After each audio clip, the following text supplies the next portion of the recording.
Hey everyone, this is Nick from Mecha Warehouse, and today we're back with weekly update number 28. And let's get right into it. Week in review. Week in review is the part where I talk about what's been going on this week. This week was an exciting week. So if you watched last week or if you've been following the business at all, we had our largest restock probably ever last week. Went up on the website on Friday, and as a result, Friday was our biggest day ever, totally eclipsing Black Friday last year. And that whole sale and stuff weekend was crazy. We ended up packing a record number of orders Monday and Tuesday. We ended up kind of team packing, meaning I or my wife were picking and prepping orders, staging them, getting them ready to go for Dylan to pack to save time. And I think we did more than we've ever done. So it was crazy. It was kind of exciting, kind of fun, also a lot of work. But thank you if you managed to grab anything from us during that. We do have a lot of that stuff still in stock, which is great. But some of them sold out super fast. Epion was gone very, very quickly. The Strike Rouge was gone very quickly. Death Scythe Hell lasted a little bit longer, but those are gone too. But I know like the Epion for sure, I've got more coming. I think Death Scythe Hell as well, but Strike Rouge we won't be getting again for a little while. But at any rate, worth checking out if you missed out on stuff or if you couldn't grab everything you wanted last week, maybe due to your budget or whatever. We do have a lot of that stuff. We have a few more things coming in, but I wanted to kind of touch on that because it was crazy. It was good times, solid weekend, and all that. Other things going on this week, I started interviewing for both of our positions yesterday. We had one candidate come in on Wednesday, and Friday we have a few more coming in, and kind of throughout the week I expect next week to have a handful more candidates for both positions come in. Hopefully be able to make some offers towards the end of the week, which would be exciting. Or maybe the week after, we'll see. But excited to grow the team. I've got a really good vibe lately, especially with the big restock weekend and seeing our sales go back up. We had a little bit of a dip, and I think it was just because we were out of stock of so much stuff. And it's really good to see everything kind of coming back with inventory available again. And I'm just excited to see the business grow and to see where things go. The other really interesting thing that happened over the weekend, kind of really random luck that it happened to be the same weekend, but our Instagram channel, our Instagram page hit 10,000 followers either late Saturday or early Sunday morning. So thank you if you're follow us on Instagram at Mecha Warehouse. Really cool. I don't usually make a big deal out of milestones like that. I don't think it's a big deal, but 10K I think is actually kind of a big one because it unlocks some features on Instagram and just, I don't know, it's a lot. It feels good, but obviously focusing in on what's next rather than on patting myself in the back on that. And then finally, only because this has been really requested, a lot of people have asked since I have a new logo for myself made recently, and it's been on our streams and stuff. People have been asking and about stickers, and so we now have stickers.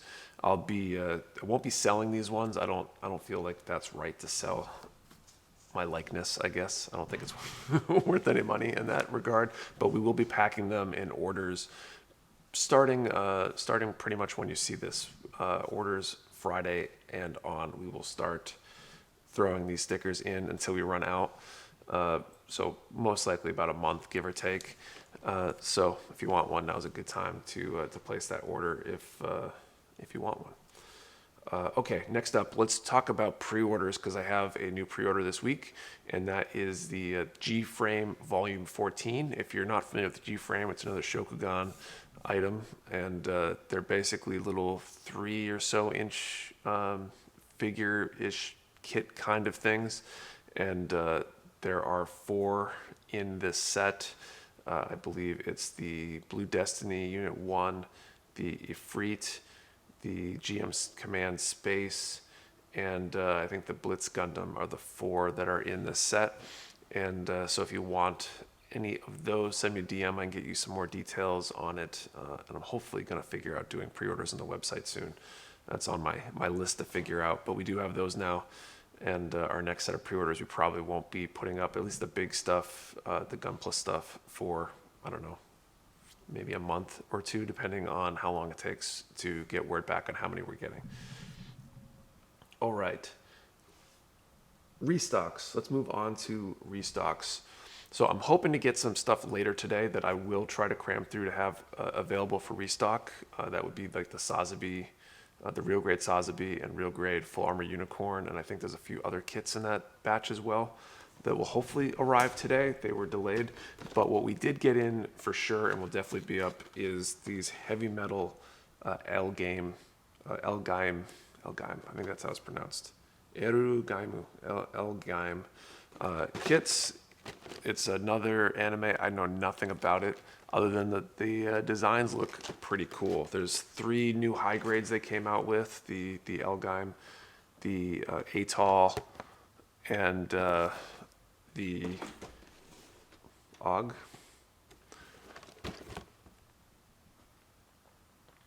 I believe.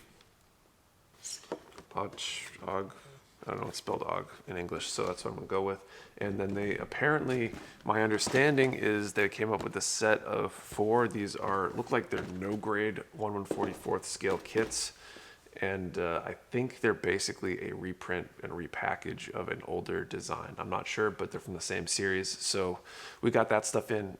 Interesting. I don't know anything about it. If you know something about the series, feel free to post down in the comments, because I'm kind of curious about it. The designs look really cool, kind of Gundam-ish, Gundam-esque, really.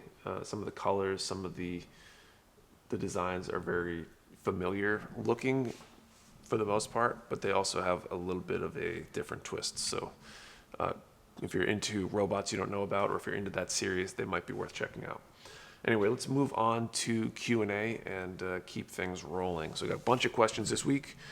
So I'll try not to waste too much time on them. But before I get into them, I do want to say, don't forget, if you have a question you want answered, post it down in the comments. I'll be more than happy to answer it next week. There'll be questions about Gunpla, Mecha Warehouse, myself, anything in between. But anyway, let's get on with it. So the first question is from Link, or LinkX. Question: how many Kotobukiya kits have you built in proportion to Bandai, and do you want to build more? This is a really good question, especially where I don't know how do you do a proportion of 0? I have built 0 Kotobukiya kits. I want to build some. I don't know if I even have any on my backlog, but I do. There's a few that I'm interested in building. I just haven't built them yet. So not much else to say there. I think the only thing that I've built recently that wasn't Bandai was a Flame Toys Optimus G1 version, which was a pretty good build. I really need to try more third-party, different option kind of stuff. All right, next question. E2 Fast. You mentioned about branching out onto other model kits. Is there or will there be any possibility of getting any Zoid model kits in the near future? So this is a great question, if only because everybody asks about Zoids. If there's one thing that I would love to get because everybody wants it, it would be Zoids. And Zoids are difficult. I'm still working on trying to figure out which supplier I can get them from and which ones I could even get.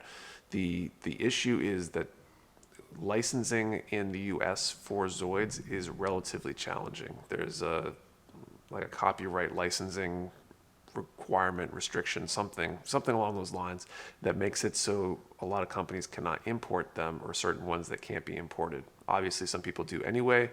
I'm not sure how many of those are skirting around regulations, which I'm not comfortable doing.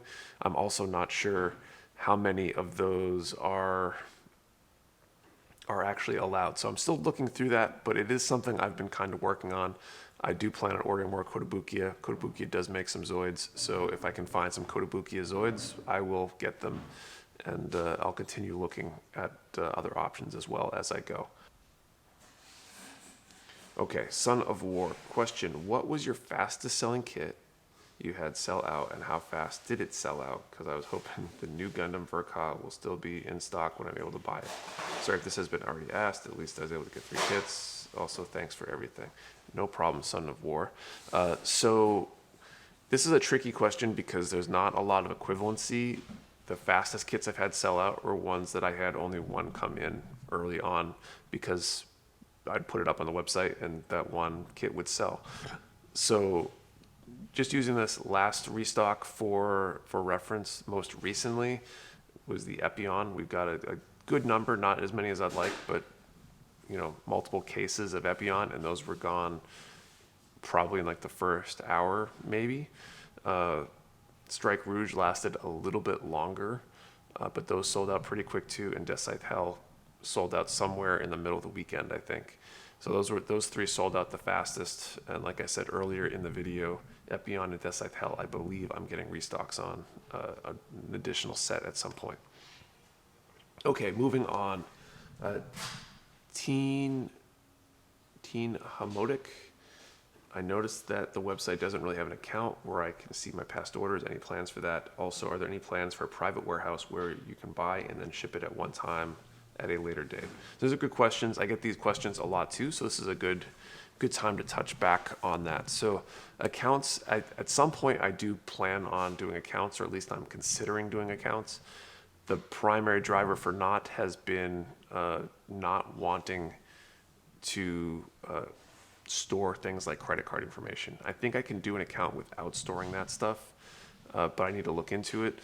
And I think part of my aversion is just the fact that personally, I am so sick of having to have a password for every single website I visit that I kind of resistant to it, but that doesn't mean that I shouldn't.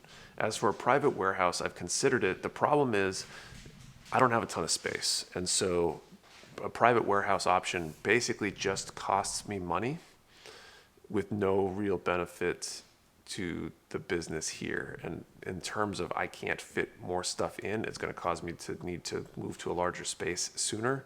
And it's super easy to abuse because people can put stuff in for a long time.